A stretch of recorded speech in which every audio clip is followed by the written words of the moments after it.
हर साल 20 मार्च आज के दिन को विश्व गौरैया दिवस के रूप में मनाया जाता है। गौरैया की चहचहाट से हमारे घर आंगन की उदासी दूर हो जाती है। सुबह आँख खुलने पर कानों में सुनाई पड़ती गौरैया की चहक, बरसात में घर के आंगन में एकत्र पानी में किलोल करता गौरैया का झुंड और रसोई की खिड़की पर लटकते हुए अंदर की तरफ झांकती गौरैया। आधुनिकता की चकाचौंध और शहरीकरण के चलते ये सब अब अतीत की बातें हो गई हैं, मगर इन सब के बावजूद आज भी विलुप्त होती गौरैया को बचाने के लिए शहर के बरनाला रोड निवासी पेशे चिकित्सक और पक्षी प्रेमी डॉक्टर संजीव गोयल पिछले 27 साल से कार्य कर रहे हैं।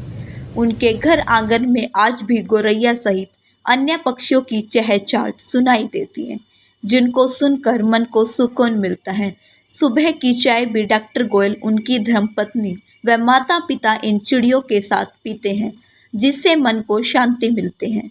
आइए अब हम बिना किसी देरी के आपको डॉक्टर संजीव गोयल से मिलवाते हैं। मैं यहाँ पर सन 98 में आया था, तो ये तब यहाँ 2-4 स्पैरो, हाउस स्पैरो, सोन चिड़िया बोलते हैं आपा जिसको, वो घूम रही थी। और मेरे मामी जी जो कालांवाली से हैं वो आए हुए थे, तो उन्होंने देखा वो कहे आजकल देखो, पहले चिड़िया हम खाना बनाते थे बाहर चूल्हे चौंके पे, हमारे पास आ जाती थी और आटा लेके चली जाती थी। आजकल दिखती नहीं है, ये ख़त्म होगी। उनकी ये बात मेरे मन को भा गई, तो मैंने सोचा क्यों ना सोन चिड़िया का संरक्षण किया जाए, जो लुप्त होने के कगार पे है, उनको फिर से एक दोबारा नया जीवन दिया जाए। उसके लिए फिर मैंने काफ़ी स्टडी किया कि क्या तरीका है, कैसे कर सकते हैं। फिर मैंने ये इधर जो बर्ड फीडर लगे हुए हैं, हमारे बर्ड फीडर लेके आया मैं। तो बर्ड फीडर लगाया तो पहले 2-3 महीने कोई स्पैरो नहीं आई। 3 महीने बाद फिर एक, तो बर्ड पक्षी सोचता है कि मेरे लिए ट्रैप ना हो, मेरे को फंसाने का, पकड़ने का तरीका ना हो, तो अपने को 4-5 महीने वेट करनी पड़ती है। तो 3-4 महीने बाद फिर चिड़िया आनी शुरू हो गई। फिर वहाँ पर डेली खाना खाती थी। उसके बाद मैंने फिर इनके लिए नेस्ट बनाए, क्योंकि चिड़िया है जो वो पेड़ में अंडे नहीं देती, जो अपना नेस्ट बनाती है वो, जैसे पहले छतें होती थी बाले वाली, उनके अंदर अंडे घोंसला बनाती थी। तो चिड़िया कभी भी पेड़ में अपना घोंसला नहीं बनाती। तो इसके लिए स्पेशल नेस्ट मंगाए मैंने, जो लगे हुए हैं मेरे पास 10-12 लगे हुए हैं। तो नेस्टिंग का सीज़न होता है मार्च से लेकर अगस्त तक। तो उसमें एक जो चिड़िया है एक सीज़न में 3 से 4 बार अंडा देती है, 2 अंडे देती है। तो इस तरह धीरे धीरे करके उन्होंने नेस्ट हाउस में, अपने बर्ड नेस्ट में अंडे देने शुरू कर दिए और धीरे धीरे बढ़ती चली गई। और अब 60-70 हाउस स्पैरो हैं मेरे पास, जो यहाँ मेरे लॉन में रहती हैं। सर्दियों में क्या होता है कि एक शिकरा बर्ड होता है, जिसको हॉग बाज टाइप कहते हैं, शिकरा कहते हैं, वो उनको खाने लग जाता है। अब उसका भी खाना है, ये थोड़ी कम हो जाती हैं। अब मार्च अप्रैल में फिर नेस्टिंग होती है, बच्चे होते हैं, 70-80 फिर पहुंच जाती हैं। तो इस तरह ये भी साइकिल चलता रहता है। मेरे पास ये बर्ड फीडर हैं, मैंने मंगा के रखे हुए हैं। अगर कोई इच्छुक होता है कि ये डॉक्टर साहब पूछिए आप कहाँ से लेके आओ, कहाँ से मिलते हैं, तो उसको मैं फ्री में देता हूँ, ताकि वो भी इस चिड़िया को फीड डाले और वो उसको चिड़िया के संरक्षण हो सके। लेके भी जाते हैं फिर कहाँ से? ये बर्ड फीडर मेरे आसपास काफ़ी मेरे दोस्त हैं, गली वाले हैं, 1-2 तो गांव वाले भी लेके गए हैं। तो मैं सबको देता हूँ। कोई मांगता है, कोई पूछता है, तो उसको मैं ये नहीं कि एड्रेस दे दूँ कहाँ से मंगाया है, मैं मंगा के रखता हूँ, उसको दे देता हूँ।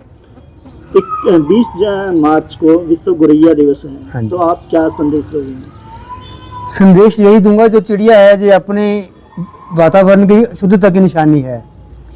जितनी चिड़िया, जिस स्पैरो ज़्यादा होगी, इसका मतलब हम शुद्ध वातावरण में रह रहे हैं, हमारा आसपास शुद्ध है। तो अगर ये ख़त्म हो रही है, तो इसका मतलब ये है कि हमारा वातावरण प्रदूषित हो रहा है। सबसे सेंसिटिव जानवर होता है जो जल्दी से मर जाता है, जो कि जल्दी से अडॉप्ट नहीं कर पाता। तो इसलिए लोगों से मेरी यही प्रेरणा है कि अपने घर में थोड़ा बर्ड हाउस लगाएं और स्पैरो के लिए फीडर लगाएं, ताकि इनको आप दोबारा से पुनर्जीवित कर सकें।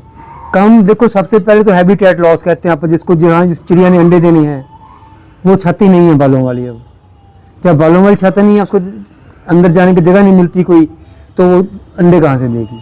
अंडे नहीं देगी तो आगे जनसंख्या नहीं बढ़ेगी। दूसरी बात प्रदूषण है। तीसरी बात जो हम पेस्टिसाइड स्प्रे कर रहे हैं, पेस्टिसाइड हैं, वो दाने खाते हैं पेस्टिसाइड, जो जिससे पेस्टिसाइड की स्प्रे हो रहा है उससे वो पक्षी सर्वाइव नहीं कर पाता, इसलिए इनकी काफ़ी जनसंख्या कम हो रही है। अपने पास कौन कौन सी हैं चिड़िया? अपने पास वही सोन गुरैया, जो सोन चिड़िया बोलते हैं, गुरैया बोलते हैं, वही हाउस पैरो बोलते हैं, वही है मेरे पास यहाँ पर। क्या मिलता है सर आपको, जैसे जो इनको आप रख रहे हो? ये तो बात आप सुबह मेरे साथ बैठोगे ना, यहाँ पर चिड़िया आती है, मैं चाय पीता हूँ, यहाँ बिस्किट डालता हूँ, तो यहाँ आके खाती है वो, तो मन को खुशी मिलती है। अब तो हम इसकी भाषा भी समझ सकते हैं। कई बार होता है कि कई बार यहाँ मैना आ जाती है, इनके घोंसले के ऊपर बैठ जाती है, जिसको गिटार बोलते हैं, मैना बोल देते हैं, तो इनकी डिस्ट्रेस कॉल होती है, इनको खतरा होता है कि मेरे बच्चे को उठा के ले जाएगी। तो घर में मैं हूँ चाहे वाइफ हूँ, हम भागे आते हैं अंदर को, अंदर से बाहर को उसको भगाते हैं और खुश हो जाते हैं। तो अब इनकी भाषा भी हमें समझ आती है कि क्या चाहती हैं। परिवार का भी पूरा सपोर्ट मिलता है सर आपको? हाँ जी, हाँ जी, मेरी वाइफ भी मेरे साथ ही हैं, बाकी मम्मी हैं, डैडी हैं, सारे पूरा सपोर्ट करते हैं इसमें। किसको कोई इसमें ऑब्जेक्शन, क्या सारे एंजॉय करते हैं। जब फ्री होते हैं, चिड़िया आस पास पर खेल रही होती हैं, तो आदमी को अकेलापन महसूस नहीं होता। सिर्फ चिड़िया नहीं, और भी बर्ड्स हैं। आजकल ये मेरा अमरूद का पेड़ है, इसमें सनबर्ड ने नेस्ट डाला हुआ है, वो अंडे देगा। डव्स गुग्गी बोलते हैं जिसको अपना, वो भी इस हाइकस में गुग्गी का नेस्ट भी है, और जो मैना के नेस्ट भी हैं। एक यहाँ एक सिल्वर बिल होती है, उसका वो जो शोका ट्री में उसका नेस्ट है। तो आसपास काफ़ी नेस्ट हैं, क्योंकि बर्ड को सिक्योरिटी चाहिए, खाना चाहिए, पानी चाहिए, वो मैं प्रोवाइड करता हूँ इनको। आपको हमारी यह वीडियो कैसी लगी कमेंट करके ज़रूर बताएं। वीडियो पसंद आई हो तो वीडियो को लाइक, शेयर और चैनल को सब्सक्राइब करें। अगर आप यह वीडियो फेसबुक पर देख रहे हैं तो पेज को फॉलो ज़रूर करें। धन्यवाद।